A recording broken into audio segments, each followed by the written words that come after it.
Hello everyone, welcome to this video.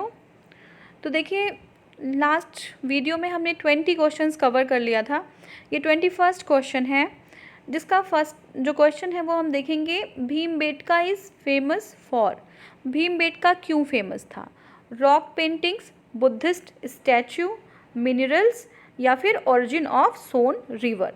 ठीक है, तो देखिए जो आपका एक्सप्लेनेशन है वो ये है, rock shelters of Bhimbetka are located 45 kilometre west from the Bhopal. तो अगर ये भोपाल है तो भोपाल से 45 किलोमीटर अगर हम वेस्ट जाएंगे तो भीमबेटका की गुफा यहाँ पे मिल जाएगी। और भीमबेटका की गुफा में बहुत तरीके के जो है सेल पिक्चर्स थे। ठीक है, तो वो पिक्चर्स जो हैं वो यूनेस्को के वर्ल्ड हेरिटेज साइट में इंक्लूड किए गए थे। ठीक है ना। ये अगर हम इंडियन सब कॉन्टिनेंट की बात करें तो ये सबसे पुराने, हम अगर देखिए रिमेनेंट्स होते हैं, जैसे पुराने जो लोग हैं वो लोग कैसे ज़िंदगी जीते थे, उनकी दिनचर्या क्या थी, वो कौन सी चीज़ें यूज़ करते थे अपने जीवन में। ठीक है, तो कुछ उसके जो रिमेन्स हैं वो यहाँ पे हमें मिले हैं। ठीक है, अब यहाँ पे डिफरेंट तरीके के एनिमल्स को पिक्चर किया गया, जैसे एलिफेंट है, ठीक है, सांभर है, डियर है, तो ये सारी चीज़ें यहाँ पे मिलती हैं। जो 22nd क्वेश्चन है वो है, in India from which rock shelter pictures have been found the most. ठीक है, सबसे ज़्यादा पिक्चर्स इंडिया में कौन से रॉक शेल्टर से मिले हैं। ठीक है, तो फर्स्ट आपका है, देखिए इसको हमने डिस्कस पहले ही कर लिया है, तो सबसे ज़्यादा पिक्चर्स जो है हमें भीमबेटका से मिले हैं। ठीक है, नियरली 500 पिक्चर्स हमें भीमबेटका से मिले हैं। और भीमबेटका आपको पता है कहाँ पे है, ये मध्य प्रदेश में है। भीमबेटका जो हमारे विंध्यन हिल्स के अगर साउदर्न की तरफ जाएं, साउथ की तरफ जाएं, तो वहाँ पे जो है भीमबेटका है। नेक्स्ट क्वेश्चन है, which one of the following places is famous for pre historic paintings. देखिए, प्री हिस्टोरिक और हिस्टोरिक में थोड़ा डिफरेंस होता है। प्री हिस्ट्री मतलब होता है कि हिस्ट्री लिखने से पहले की जो चीज़ें हैं वो प्री हिस्ट्री हैं। ठीक है, हिस्ट्री मतलब क्या होता है, जब से हमने हिस्ट्री का लेखन शुरू किया उसको हिस्टोरिक पीरियड में हम गिनते हैं। ठीक है, तो प्री हिस्टोरिक जो पेंटिंग्स हैं वो उसकी सबसे फेमस जो जगह है वो है भीमबेटका। ठीक है, the best example of prehistoric paintings are rock shelter and caves of Bhimbetka. ठीक है, और ये कहाँ पे स्थित है, ये रायसेना डिस्ट्रिक्ट ऑफ मध्य प्रदेश में है। ठीक है, Bhimbetka are in the foot hills of the, कहाँ पे, विंध्यन माउंटेन। विंध्यन माउंटेन के फुट हिल्स में भीमबेटका है, on the southern edge of the central Indian plain. Central Indian plain के साउदर्न एज पे जाएंगे तो ये हमें मिल जाएगा। The rock cut paintings Ajanta and Bagh are related to the post Mauryan period. तो हमने प्री मौर्यन पीरियड की जो इम्पोर्टेंट प्लेस था उसको हमें देखना था, वो है भीमबेटका। अजंता और बाग जो है वो पोस्ट मौर्यन टाइम का है। अगर अमरावती को हम देखें तो अमरावती शुंग और सातवाहन, शुंग या सातवाहन के समय के आसपास का है। ठीक है, नेक्स्ट क्वेश्चन है, where are the caves of Bhimbetka situated. जो भीमबेटका का केव है वो कहाँ पे है, तो हमने देखा था कि भीमबेटका कहाँ है, अब्दुल्लागंज, रायसेन डिस्ट्रिक्ट। ठीक है ना, अब्दुल्लागंज एमपी में है ये भीमबेटका का केव, अब्दुल्लागंज रायसेन में। ऑर्कर colour pottery was characteristics of which of the following. जो ऑर्कर कलर पॉटरी है, जैसे इसको हम OCP भी बोलते हैं, वो कहाँ से रिलेट करता है। ठीक है, तो OCP जो है वो उसके मेन, देखिए वो हस्तिनापुर से रिलेट करता है। हस्तिनापुर, अब मेरठ वाला जो एरिया है वो हस्तिनापुर का, वहाँ से रिलेट करता है। और उसके कुछ मेन डिस्टिंग्विशिंग फीचर्स हैं, वो क्या हैं। पहली बात तो ये क्या है कि इसको देखने से ऐसा लगता है कि ये बहुत ही मतलब अच्छे तरीके से आग में पकाया गया है। ठीक है ना, बहुत तेज फ्लेम पे, बहुत तेज आंच पे आग में इसको जो है पकाया गया है काफ़ी देर तक। First appearance of being badly fired. Second, इसका जो कैरेक्टरिस्टिक्स है वो पोरस कैरेक्टर है। मतलब मान लीजिए अगर ये आपकी पॉटरी है तो ये क्या है, पोरस है, छिद्र युक्त है। ठीक है, थर्ड, इसका जो कैरेक्टरिस्टिक्स है वो ये क्या है, ये जो है वॉर्न आउट एट एजेस, जो इसके किनारे हैं वो बहुत स्मूथ नहीं है, वो बहुत कटे फटे हैं। ठीक है, तो 3 इसके कैरेक्टरिस्टिक्स हैं। नेक्स्ट क्वेश्चन हम देखते हैं, in chalcolithic period people of Maharashtra buried their dead under the floor of their houses in the following orientation.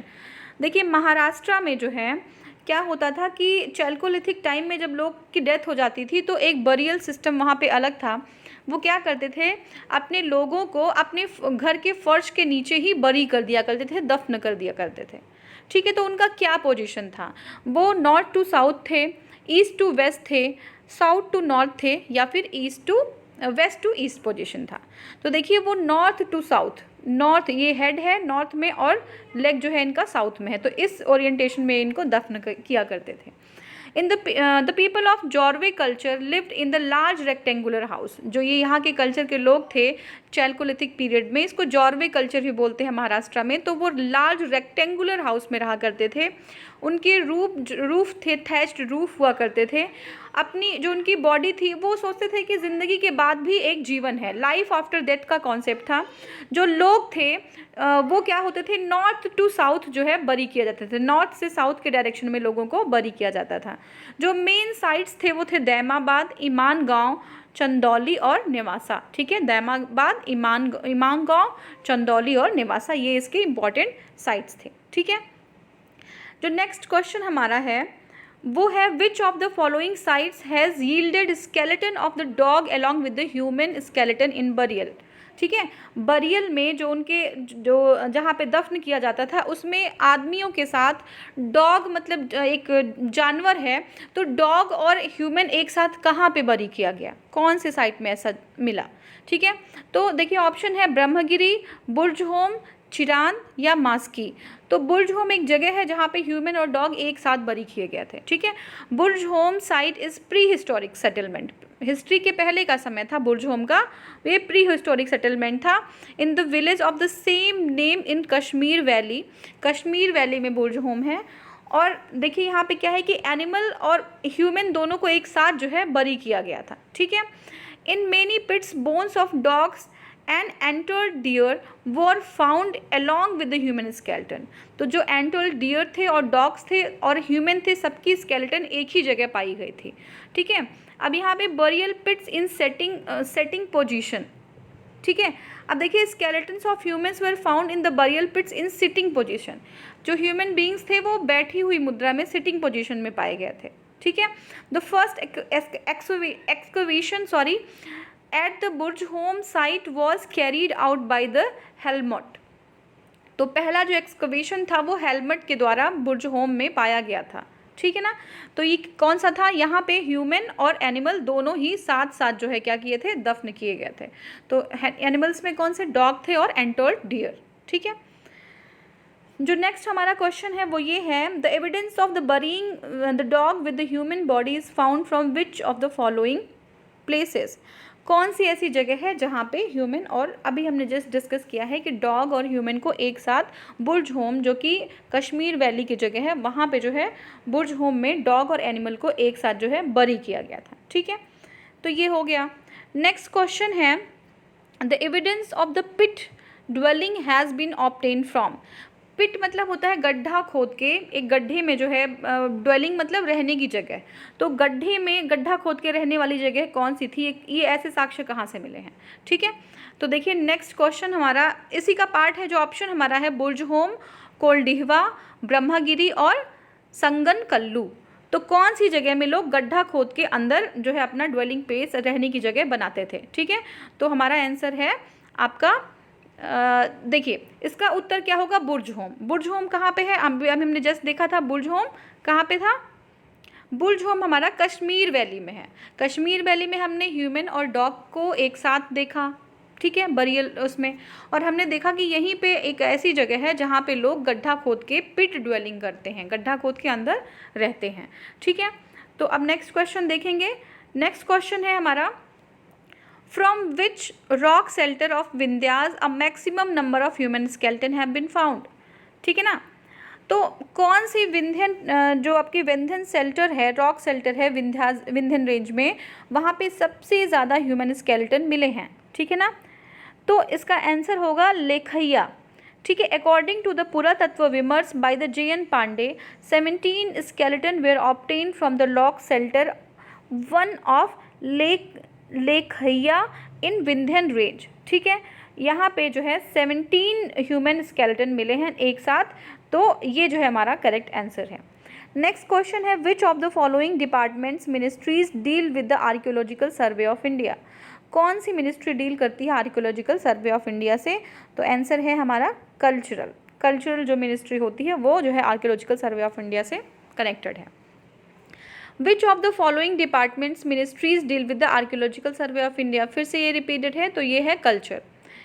Archaeological survey of India ASI under the ministry of culture is premier organization for archaeological researches and protection of the cultural heritage of of the nation. It is formed in 1861. कौन ASI जो है 1861 में बनाया गया था Alexander Cunningham के द्वारा। किसके द्वारा? अलेक्जेंडर कनिंघम के द्वारा। कब? 1861 में।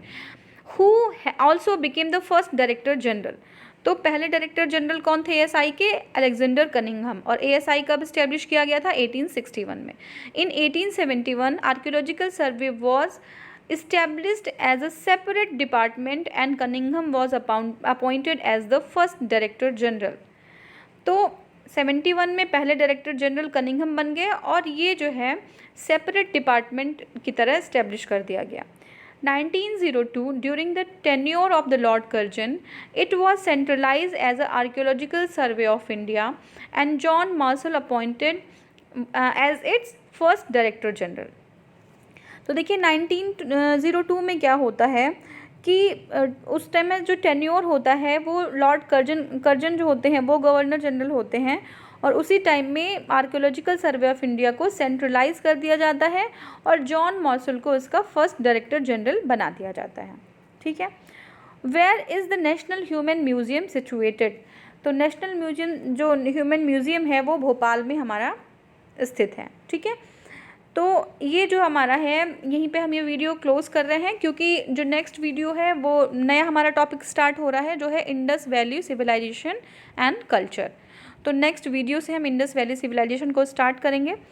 अगर ये वीडियो आपको पसंद आ रहा हो, अच्छा एक चीज़ ये प्रॉब्लम मुझे हो रही है वीडियो में कि ऐसे तो मैं जब फ़ोटो क्लिक करती हूँ तो वीडियो क्लियर आ रही है, ठीक है ना, पिक्चर्स क्लियर आ रहे हैं, लेकिन वीडियो बनाते टाइम जब मैं देख रही हूँ तो वो क्लियर नहीं है।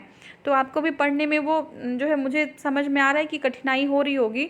अगर आप लोग के पास कोई सजेशन है कि इसको मैं कैसे इम्प्रूव कर पाऊँ, क्योंकि मैं बहुत ज़्यादा नहीं समझ पा रही हूँ कि कैसे इसको करना है, तो आप प्लीज़ मुझे कमेंट सेक्शन में इसको सजेस्ट कर सकते हैं। ठीक है। अगर वीडियो अच्छी लग रही है तो आप इसको सब्सक्राइब करिए, चैनल को शेयर करिए और लोगों से, और साथ में ही इसको लाइक करिए। ठीक है। Thank you so much for watching.